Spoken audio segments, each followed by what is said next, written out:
Chapter 13. Clover's Point of View. Watching her lie there, begging me to help her, was so empowering. But this was her fault. She made me do this. If she wasn't a cheating slut, then she wouldn't have to face the consequences. Please, Colin. She begged while trying to push herself up. But her arms gave way and she fell to the floor screaming in pain. She tried to move her broken body again, but she was only moving forward an inch before she would collapse to the floor. Blood trailed along the carpet where she tried to escape. Don't let the evil ones escape. They need to learn. Helen, I whispered. She looked up at me, and I stabbed a knife through her heart. Her eyes widened for a second before her body fell limp to the floor. I sighed in relief and put the knife down so I could go to the boot of my car and get the bag I packed earlier. Her eyes were still open when I returned to the bedroom. I moved quickly, putting her body into a bag, and using her cleaning that I found in the kitchen, I cleaned up as much blood as I could. The smell of the blood made me gag, and I scrubbed as quickly as I could, trying to beat the germs. It felt like they were crawling all over me already. My breathing was sped up, and I scrubbed harder. Finally, jumping up, I needed to get out of here, now. I put the knife and the cleaning products in my bag, slung it over my back, and picked up the body bag. The blood stained the floor, but apart from that, you wouldn't know anything happened in here. Don't let them catch you. They'll stop you and they can't do the job properly. I chucked Helen with the bag in the boot and drove the 20 miles to the canal as fast as I could. I needed to get home and shower as soon as I felt disgusting. Dirty, dirty boy. Dirty, unclean boy needs to wash. No one was around as I imagined. It was practically derelict. I drove past the second abandoned factory and weighed the bag down with large rocks. Goodbye, whore, I said as I pushed her body into the water. She sank to the bottom quickly. I stayed just long enough to make sure she wasn't going to come back up and ran back to my car, speeding home. The world was a slightly better place with her gone. But what about him? He can't get away with it either. Why kind of sick, cheating bastard would cheat on his wife and child? I punched the steering wheel and clenched my jaw. How could he? What about the boy that has learned from his father? Is cheating scum. Once I got home, I jumped in the shower and scrubbed my body until my skin stung. It hurt, but I felt better, calmer. My heartbeat slowed as I got out and dried myself. I'm clean again. I smiled at myself in the mirror. Finally, when I finished cleaning the knife and disposing of Helen's cleaning products, I climbed into bed and felt my whole body relax. It's done. Summer's point of view. I heard a noise from above the cellar and knew he was back from doing whatever it is he does, murdering innocent people. I shrank back in the sofa and prayed he wouldn't come down here anymore tonight. Rose and Poppy didn't even look away from the film we were watching. Did they hear him come back, or were they just not scared? Poppy, why did you give up? I blurted out.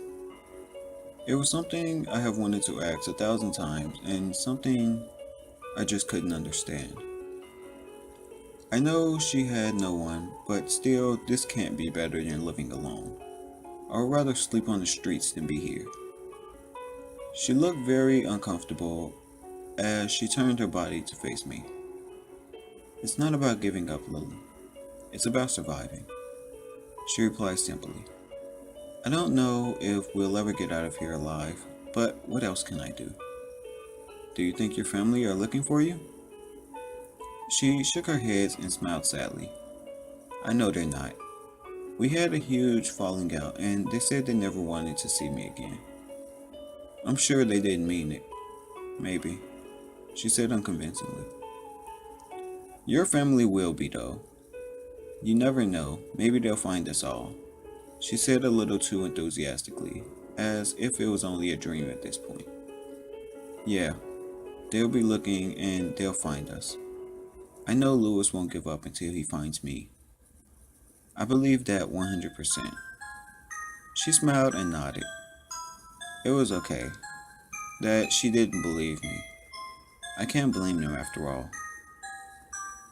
We will get out of here, Poppy, I said, to myself as much as her. Yeah, we will. She squeezed my hand and smiled warmly. We all went to bed as soon as the film finished. I fell asleep picturing Lewis' smile as usual. In the morning, I forced myself to get out of bed and get in the shower. Waking up here instead of next to Lewis never gets any easier. We didn't have long until he would be down here. I dressed quickly so Rose could come in next. He came down the stairs shortly after Rose came out of the bathroom. Breakfast was ready and we were just putting it on the plates.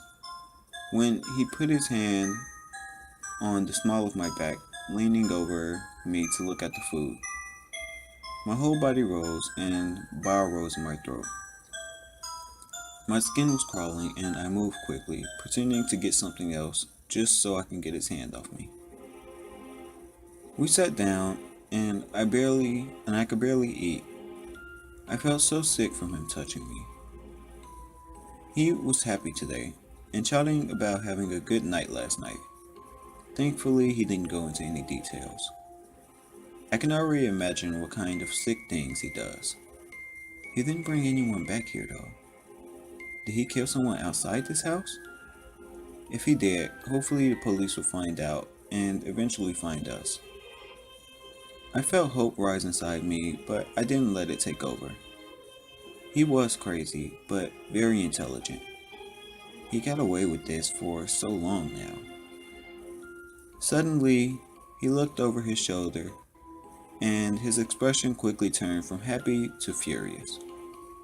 Rose and Poppy exchanged a worried glance as we all realized he'd seen the dead flowers. They were all turning brown at the edges, and a few petals had fallen since we cleaned them up last. He pushed his chair out roughly, knocking it over. Rose and Poppy stood up quickly, but I was frozen, completely terrified of what he was about to do. What's this? He spat, his face turning red with anger. Poppy pulled me and pushed me behind her. We're sorry, Clover. They died, Rose said in a soft, soothing voice. They died? He screamed. Yes, they died because you three useless women can't take care of them. How fucking hard is it to water them? He banged his fist down on the table so hard that the glass of orange juice fell over, spilling down onto the table. I could hear my heart beating loudly in my ears as he walked around the table slowly, coming towards us. Poppy grabbed my hand and squeezed it comfortingly. Her hand was shaking. I looked down and realized that actually it was me that was shaking. Do I have to stay down here and babysit you all the time? How hard is it to look after flowers? He growled, breathing heavily. None of us said anything. I think it would just make him angrier. He grabbed Rose and slapped her across her cheek, making her fall to the floor. Poppy moved in front of me and I tried pulling her back, trying to get us both as far away from him as possible. He grabbed Poppy's hand and pulled her closer, punching her in the jaw at the same time. She cried out in pain for a second and grabbed the side of her face. You all need to learn, he shouted, grabbing my wrist and pinning me to the wall. My heart stopped and I flinched away, closing my eyes as I was preparing to be hit. His fist connected with my cheek and I fell to the floor. Pain exploded inside of my face and blood started to fill my mouth. I knew better than to spit it out, so I held it in my mouth. The metallic taste was making me feel sick, and I fought against the urge to gag. Was he going to kill me now? I closed my eyes and pressed my body against the wall. I love you, Lewis. Get everything clean now, he screamed. I opened my eyes to see him practically run up the stairs. As soon as he was gone, I ran to the bathroom and spat the blood out in the toilet. I was sick a little and started crying. My body was still shaking and I found it hard to breathe. I need Lewis, and I need to go home right now. Lewis, point of view. I was woken up at 5:30 in the morning and the sound of someone banging on the front door. My heart leapt out of my chest. Summer? I ran downstairs, passing Henry and slowing abruptly as I almost ran into Don. God, they need to hurry up. Paul pulled the door open and I held my breath, praying it would be her. My heart sunk when Michael, the detective, walked in. The grim expression on his face made my blood run cold. What's happened to him? What's happened? Don asked, sobbing quietly. He stepped into the house with the other detective. Can you sit down, please? We all started walking into the lounge. It didn't feel real. It felt like I was dreaming. Is he about to tell me she's dead? We found Summer's mobile phone. He started to explain. It was found during one of the searches. It was found by the canal. The canal? Felt sick. They think she's in the canal? We're getting a team together, and as soon as it's light, we'll search the water. He said quietly. I'm so sorry, but it looks like her body may have been dumped in the canal. She's not dead! I shouted, standing up. Why the fuck won't they listen to me when I tell them that? My girlfriend is not dead. Calm down, Henry. Stood up and moved in front of me. Her phone was found by the canal, Lewis.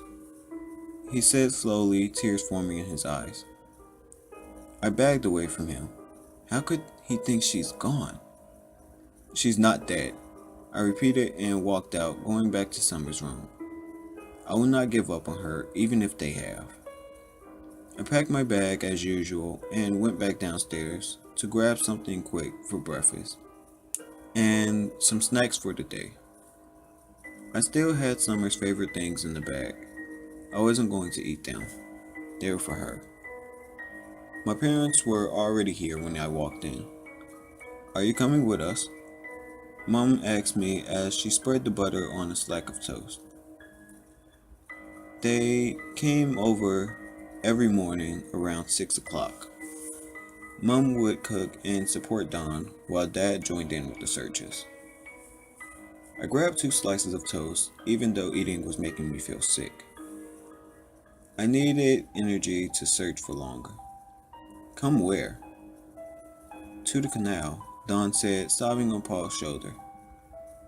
I clenched my jaw and grabbed some crisp and cartons of juice, throwing them in the bag roughly. No, I'm going to look for Summer. I walked out of the house and got in my car, driving off quickly. I couldn't be there anymore. How could they just give up on her? It's only been 21 days. I can never give up, even if it had been 21 years.